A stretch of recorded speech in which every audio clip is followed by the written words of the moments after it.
थे शिष्य ठाकुर। ठाकुर जी का जन्म सन 1888।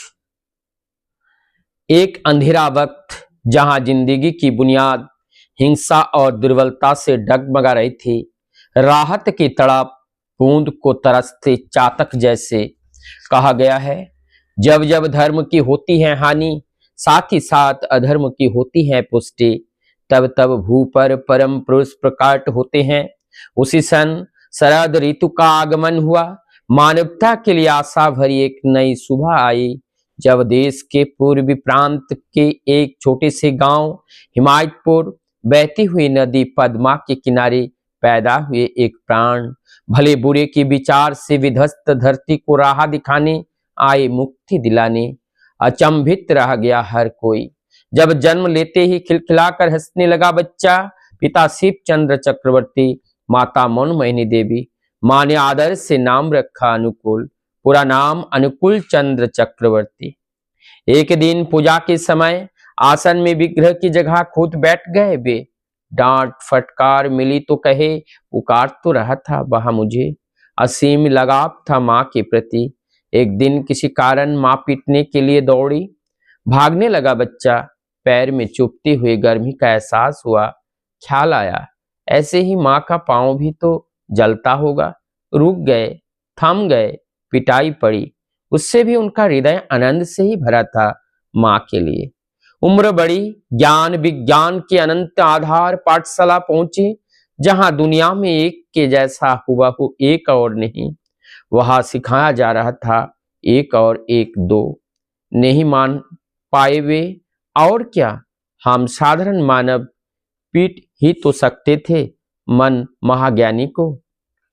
बारिश का एक दिन, गहरी एक खाई, डूब रहा था एक बूढ़ा प्राण, बचाव के लिए पुकार रहा था। हाथ बढ़ाए वे, जीवन बचा तो बूढ़े ने बोला, क्या तुम ही मेरे अल्लाह हो। जिंदगी भर ऐसे अनगिनत हाथ सहारा तो खोजते रहे उनका ही। उम्र और भी बढ़ती गई। पिता की इच्छा से पहुंचे कलकत्ता डॉक्टरी पढ़ने। शहर में बिगाड़ सकता है बच्चा, इस एहसास से घर से पैसा तंगी से ही भेजा जाता रहा। बड़ी कठिनाइयों से गुजरे बेदिन। रहने लगे गरीब मजदूरों के बीच, पर हालत से हार नहीं मानी।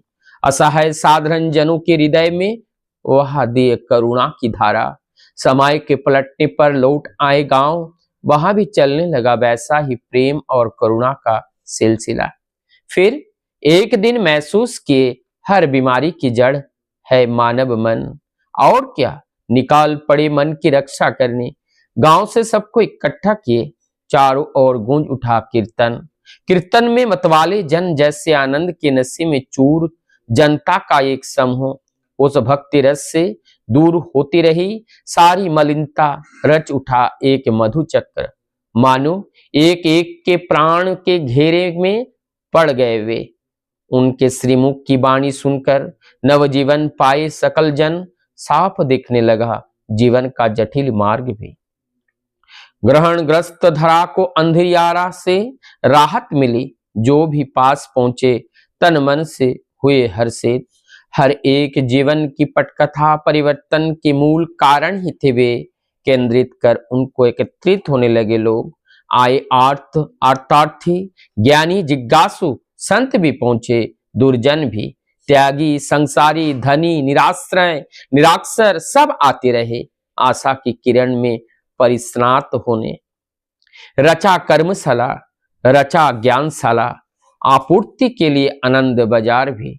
आश्रय पानी आकर प्रश्रय ही मिला हम सबको बेहतर जिंदगी की ओर। उनको घेर के जो मंडली तैयार हुई, उसे सब पहचानने लगे सत्संग के नाम से। ऐसे ही एक दिन अचानक उस गांव का सब कुछ पीछे छोड़, कर्मभूमि का सब कुछ त्याग, चल पड़े पश्चिम की ओर, पहुंचे देवघर। साल भर बाद आई देश विभाजन की हलाहल से ग्रसित राष्ट्रीय स्वतंत्रता। अनगिनत घर बिखरे, अनेक प्राण बिछड़े, निराश के वक्त कितनों की शरण दिए बे। शुरू हुई वही कहानी दोबारा। महामानव की लीला का अंतिम पर्व देवघर में ही हुआ समाहित।